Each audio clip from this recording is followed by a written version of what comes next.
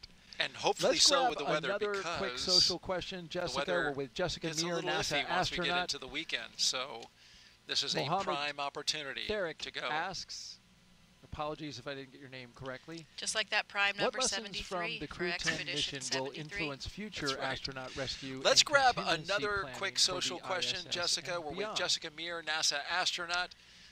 You know, I think for that Mohammed one, there isn't really something. On countdown for crew readiness, we'll be commencing with fuel bleed in approximately 2 minutes. What lessons from the Crew 10 mission will influence future astronaut rescue and contingency planning for the ISS and beyond? As it comes off the transporter erector. Sorry, go ahead. You know, I think for that one, so we talked a little bit earlier about how whatever vehicle you launch on, that vehicle remains docked to the International Space Station as your lifeboat, essentially as your rescue vehicle. Even though you launch and you're not going to land for 6 months or more, you have that vehicle there at all times in case anything happens on the space station, anything happens to a crew member, or we need to get the crew home safely. So we always have that rescue capability. From time to time, as you've seen in the last few years, we do have various situations emerge, if there's a technical issue on a certain vehicle, for example. And so we do what we do best here at NASA, and that is adapt and reevaluate and replan. And to me, that has always been the most impressive thing of working at NASA. When I am most impressed about NASA is when we have these challenges, because you see NASA rise to the occasion and do what we do best, readapt and be flexible. And that's the same thing for all of these rescue missions. You know, we will replan and do whatever we need to do. When I am most impressed about NASA, it's when we have these challenges, because you see NASA rise to the occasion and do what we do best, readapt and be flexible. And that's the same thing for all of these rescue missions. You know, we will replan and do whatever we need to do.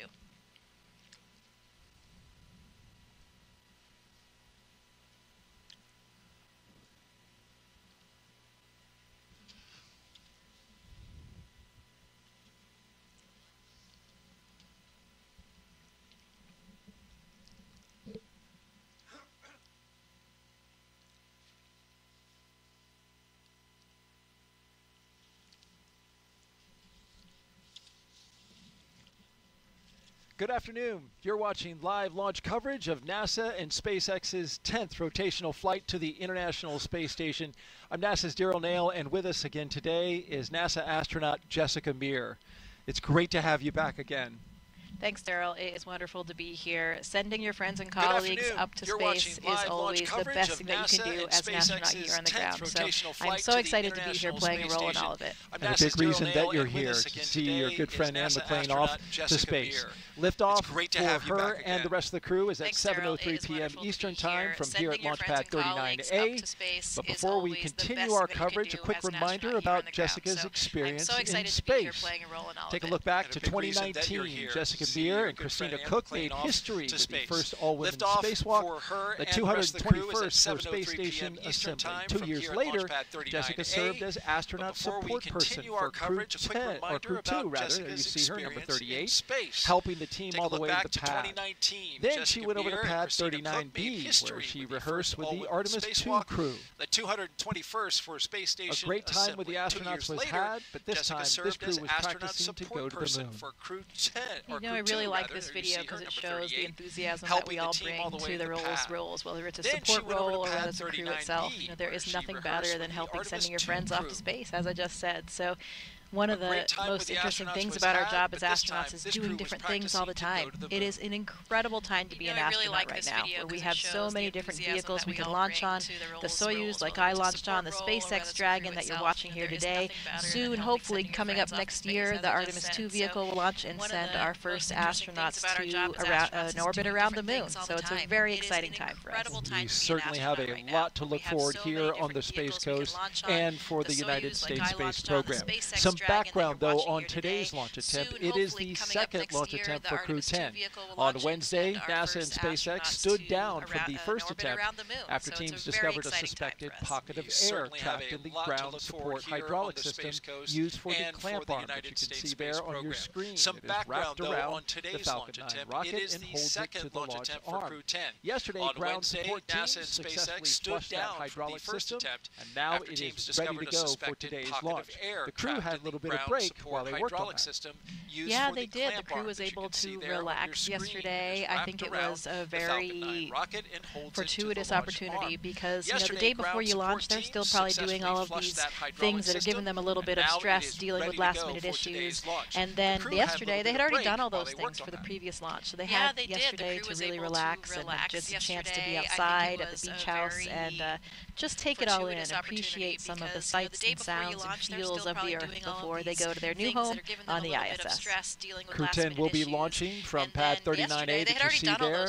Big props to our flight operations crew right here at the Kennedy Space Center for those beautiful views. You see the helicopter on the left part of your screen orbiting around the pad, going in circles, and appropriately so, here on Pi Day. Crew 10 will be launching from pad 39A. I'm sure making Anne McClain feel right at home too. The sweet sounds of the helicopter in the distance. Absolutely.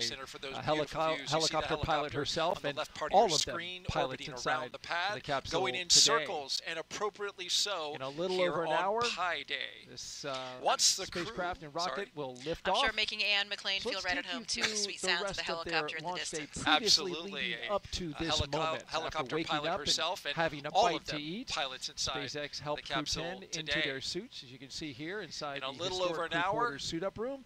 They also played a spacecraft card and rocket will lift off.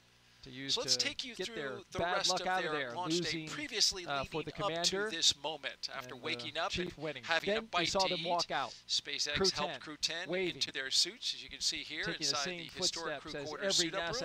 They also played a card game, walking out, greeting the crowd, get their into bad their luck out of there, losing and then joining a security escorted caravan for a 20-minute ride to launch pad 39A. We saw them walk out. There they are, Crew 10, looking up, waving, and looking out as they walk down the crew access arm every NASA astronaut into their spacecraft on top of the rocket. Walking out, and now they are locked and loaded inside the spacecraft. And we are watching them live while they await the next big milestones, the fueling of the Falcon 9 rocket and the arming of the launch escape system. Access arm into their spacecraft this on top of the we've rocket, been taking your and questions now they from are social media, locked and so keep loaded sending them. inside the spacecraft. AskNASA and we are watching them YouTube, live Facebook, while they await X, the and next Twitch big milestones, the fueling of the Falcon 9 rocket and the arming right now, of the a launch reminder escape to make system. sure you refresh your player or browser to join our Throughout live this broadcast, we've been taking your questions from social media. Now, at this time, we are expanding our coverage and would like to welcome SpaceX and NASA commentators joining us live from Hawthorne, California,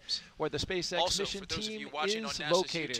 And a great good afternoon and welcome to both of you. Or browser to join our live chat.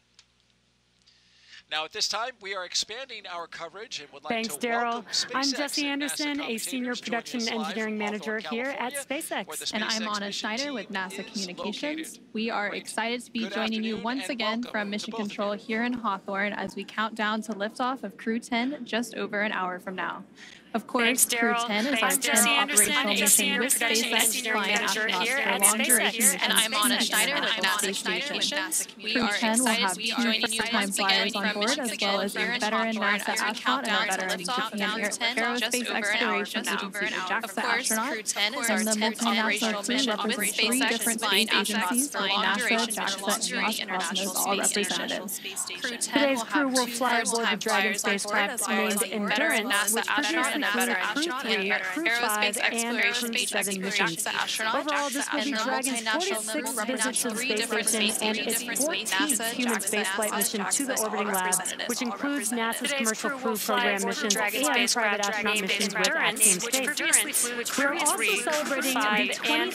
anniversary of the founding of SpaceX today on March 14th, which also is Pi Day, a celebration of the mathematical constant pi, which includes NASA's commercial program missions and private astronaut missions with Axiom Space. We're also celebrating the 23rd anniversary of the founding of SpaceX today on March 14th, which also is Pi Day, a celebration of the mathematical constant making her second trip to low Earth orbit. This was Washington native and U.S. Army colonel was selected by NASA as an astronaut in 2014 and has spent a total of 204 days in space, completing 2 spacewalks totaling 13 hours seat is NASA outside of the orbiting laboratory. She's making her Next to McClain in the pilot seat is Nichole Ayers, who was selected as a NASA astronaut in 2021. The Colorado native graduated from the Air Force Academy in Colorado Springs and is a major in the U.S. Air Force, and this will be the first spaceflight for Ayers. Serving as a mission specialist is JAXA astronaut Takuya Onishi, and today's flight will mark Onishi's second trip to the Colorado native graduated. He was selected as an astronaut by JAXA in 2009 and has logged 113 days in space. To round it all out, the final mission specialist is Roscosmos cosmonaut Kirill Peskov, and he was selected as a cosmonaut in 2018 and will also be making his first spaceflight today. Once on board the International Space Station, Crew 10 will briefly become members of Expedition 72 and then Expedition 73 in April. They will conduct space station maintenance and scientific research to understand material flammability, contributing to future spacecraft design and study how spaceflight affects human physiology and psychology. The crew will also engage with students worldwide via ham radio and use its existing hardware with newly integrated software to test a backup lunar navigation solution. SpaceX has flown 56 crew members to space since the Demo 2 mission in May of 2020, which is almost 5 years ago. Coming up here at T-minus 45 minutes, we'll be listening in for the team to report the readiness to propellant load with a final go-no-go poll.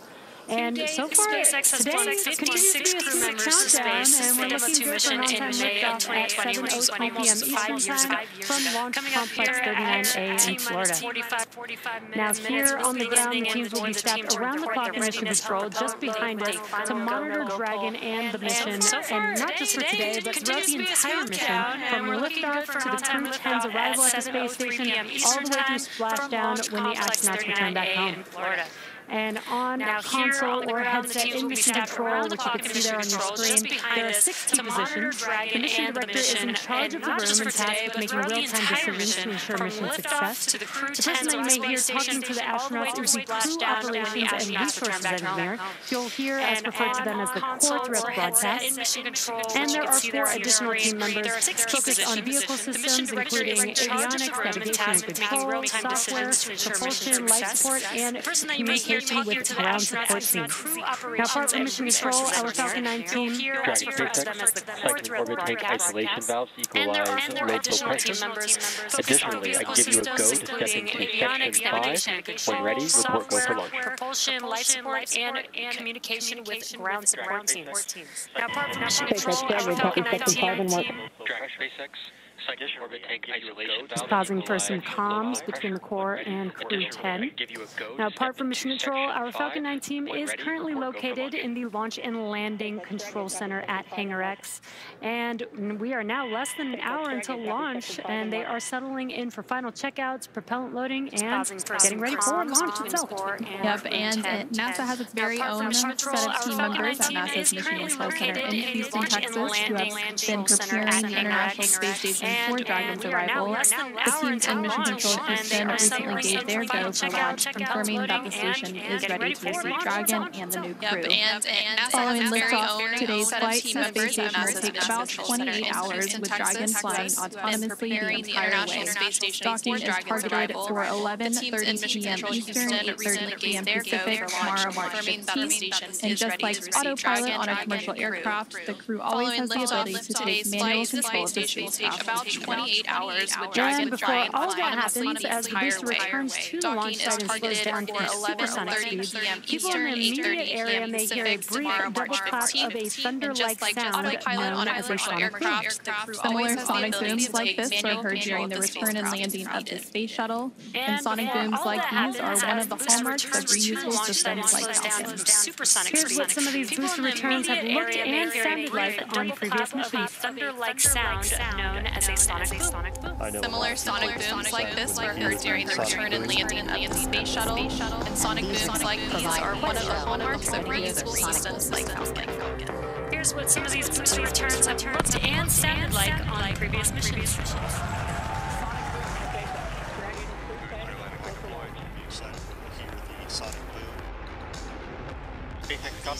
Provide quite a show because you're going to hear the sonic booms.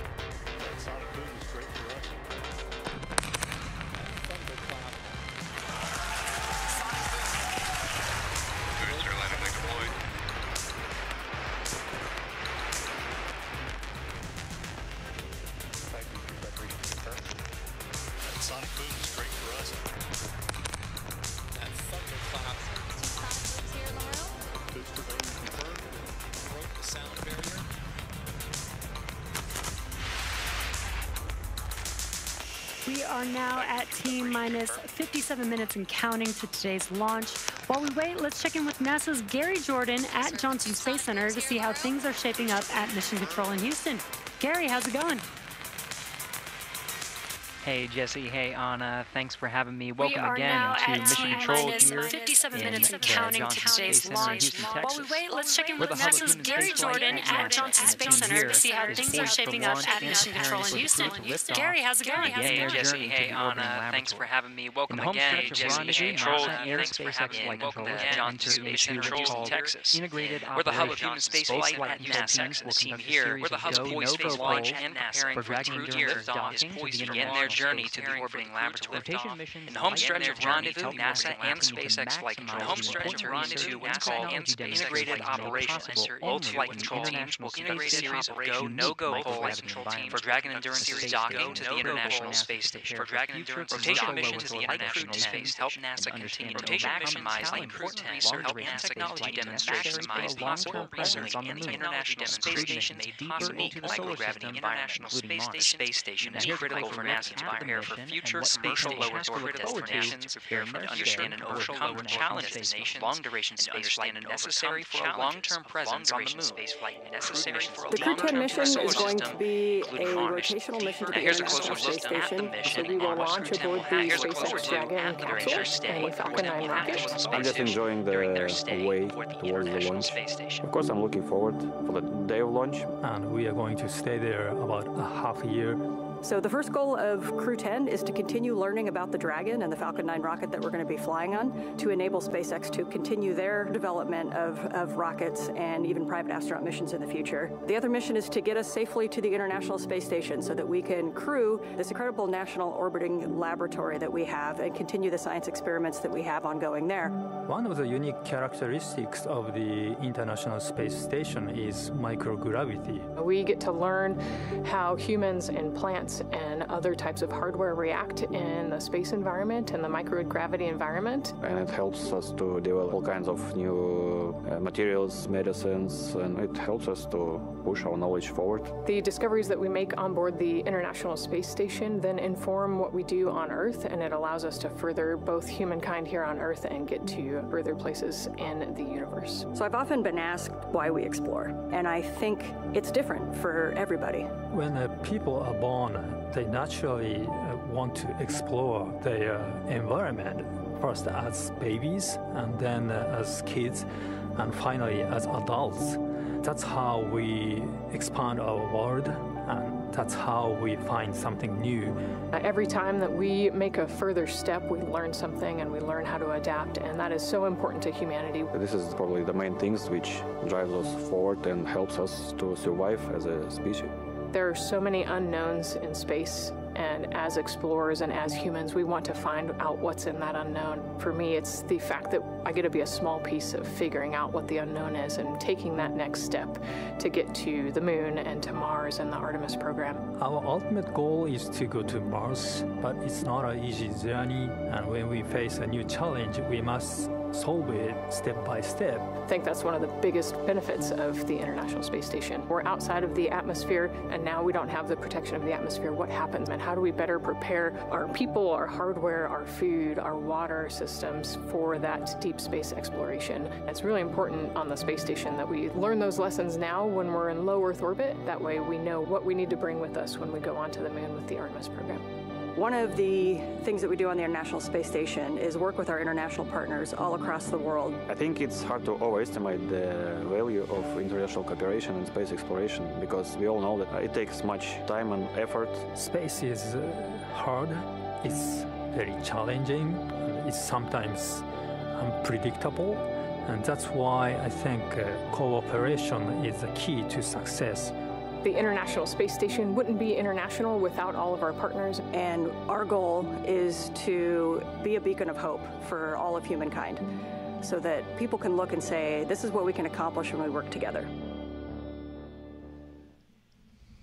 T-minus 52 minutes and counting. We just pulled go for NASA and SpaceX to begin propellant load at T-minus 35 minutes. A great update there to our milestones. We now have NASA's Megan Cruz live from a nearby launch viewing location here at Kennedy Space Center. Megan.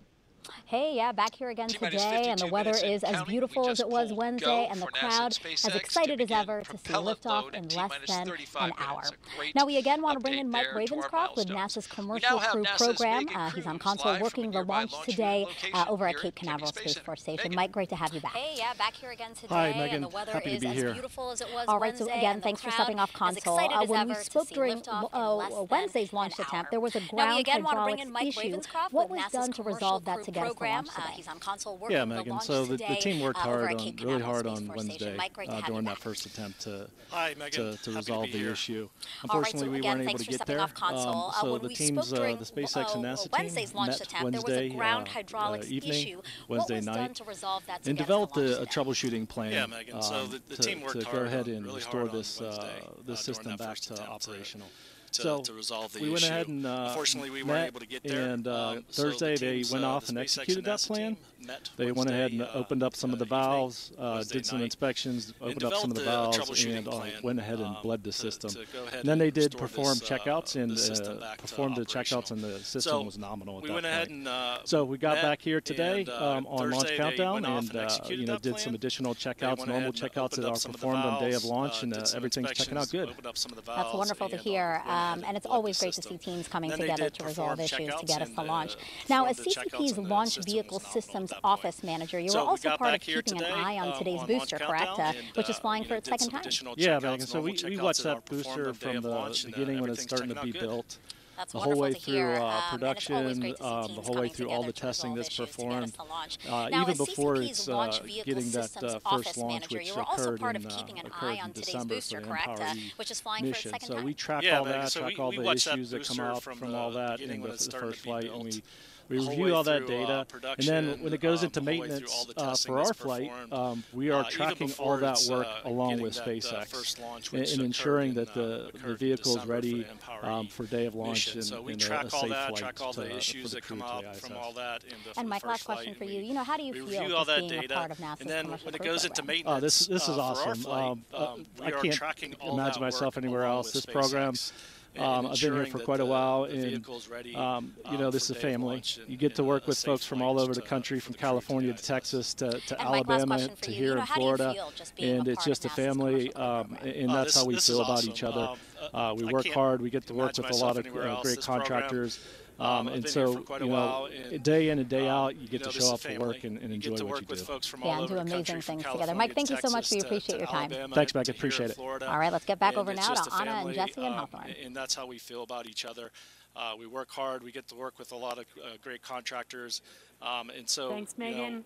Falcon 9 is the first orbital-class rocket capable of reflight. Together, Falcon 9 and Falcon Heavy have completed more than 450 launches and over 380 reflights. And today, the booster will be attempting to land at Landing Zone 1, which is just down the coast from the Kennedy Space Center in Florida. This will be the second flight of the first stage booster supporting the Crew 10 mission. Rapid reusability drastically reduces launch costs, helps increase launch frequency, and enables a wide array of new government, commercial, and scientific opportunities in space.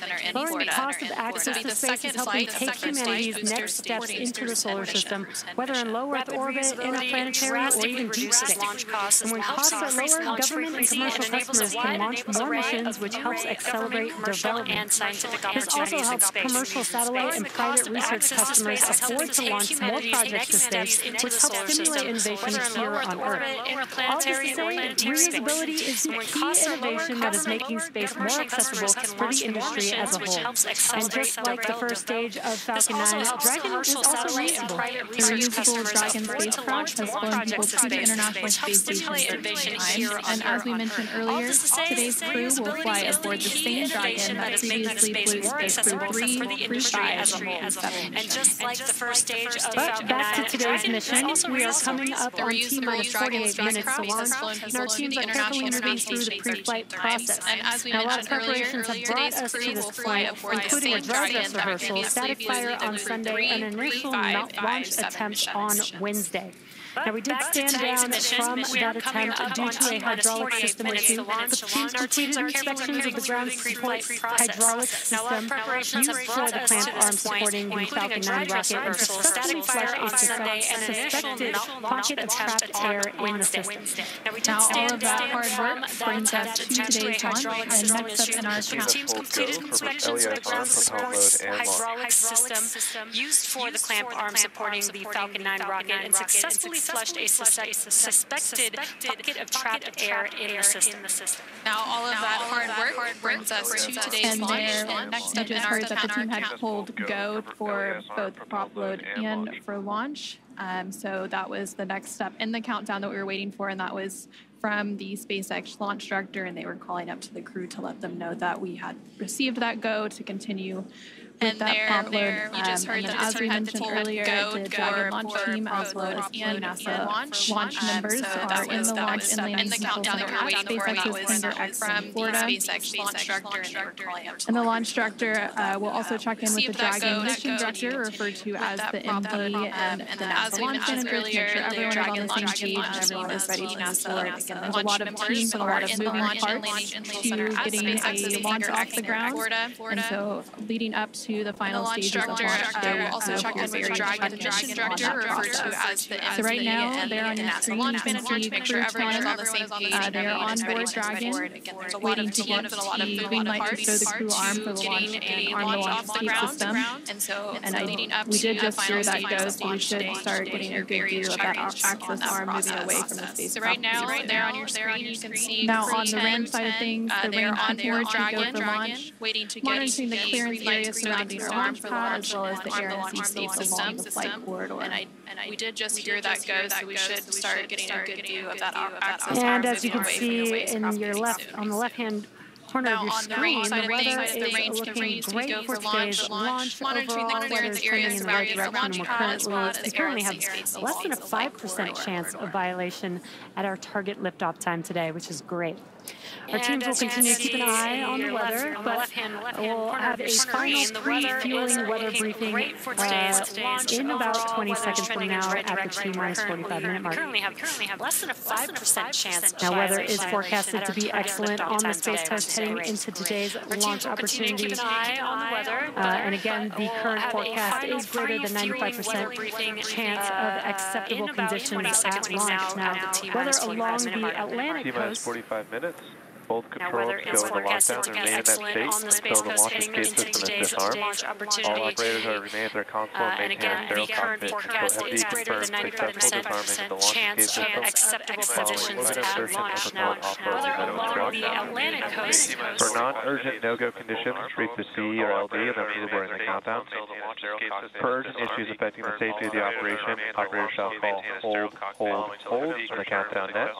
Launch control will report the launch auto sequence immediately and proceed with your launch abort auto sequence. At T-minus 10 seconds, launch control will be hands-off relying on the automated abort criteria for the remainder of the count. Operators advise the launch director whether structural breakup or fire is imminent or occurring per Dragon manual escape flight rules. Launch control, you may proceed with arming the current for movement. Crew exits arm retraction, start. And that was the launch director performing a briefing with the crew. Sounds like everything is go for launch, and we're going to start seeing that crew access arm moving away from the vehicle here shortly. We should also see propellant mode getting underway in just a few minutes as well. Again, our teams are staffed around the clock and mission control here in Hawthorne, Mission Control in Houston, as well as the Launch Control Center to monitor Dragon throughout its entire mission and liftoff all the way to Crew 10's arrival at the space station, and then also propellant mode to Earth. In just a few minutes as well. Again, our team and there you're seeing some great shots of the crew access arm pulling away from Dragon to monitor Dragon clear skies as far as the eye can see, perfect weather for today's launch. Station, and then getting exciting over here. And there you're seeing some great shots of the crew access arm pulling away from Dragon. Clear skies as far as the eye can see, perfect weather for today's launch. Getting exciting over here. Yeah, weather looks amazing over there at pad 39A. You can see that crew access arm still moving. It'll move all the way to that 90 degrees away from the vehicle. Crew access arm retraction complete. And there we just heard confirmation that the crew access arm has been fully retracted. That process is now complete. Again, the next step in our process leading up to today's launch at 7:03 p.m. Eastern, 4:03 p.m. Pacific will be the propellant loading, and that should be getting underway here shortly. And in the meantime, let's go ahead and check back in with Daryl at NASA's Kennedy Space Center in Florida. The process is now complete. Again, the next step in our process leading up to today's launch at 7:03 p.m. Eastern, 4:03 p.m. Pacific will be the propellant loading, and that should be 39A here at the Kennedy Space Center. In the meantime, let's go ahead and check back in with Daryl at NASA's Kennedy Space Center in Florida. Absolutely, it does. This is the day for it. Thank you very much, ladies. We've got a few milestones coming up here in the next few minutes. We're going to close our visors at T-minus 39 minutes and then start the process of getting that launch escape system armed. As we just saw, the crew access arm has moved away, so if there were to be an emergency, going through the crew access arm is one option up until the point in which the launch escape system is armed, and then it's off the top of the rocket. Getting that launch escape that's right. That system launch escape arm could as actually we swing just back saw, into the the crew access arm has during moved that away, time, so the crew would actually if there were to be an emergency, and getting ready to going ingress through to the crew egress, access so arm that time is one option up until the point in which the launch escape system is armed, and then it's off the top of the rocket. Go for 6 Yeah, that's right. That launch arm escape arm could actually swing back in just about 30 seconds, and during that time, the crew would actually be unbuckling their seat belts and getting ready to egress, so that timing would work out. Copy, Dragon. You are go for 6.6 arm launch escape.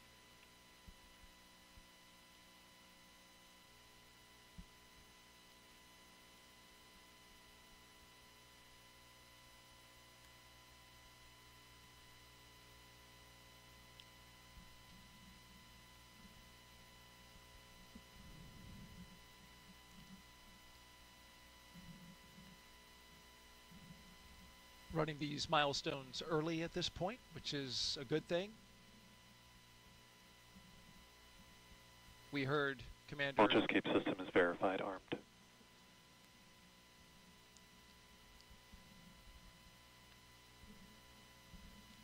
Running these milestones we have the early at this point, which is a good thing. Launch escape system is armed.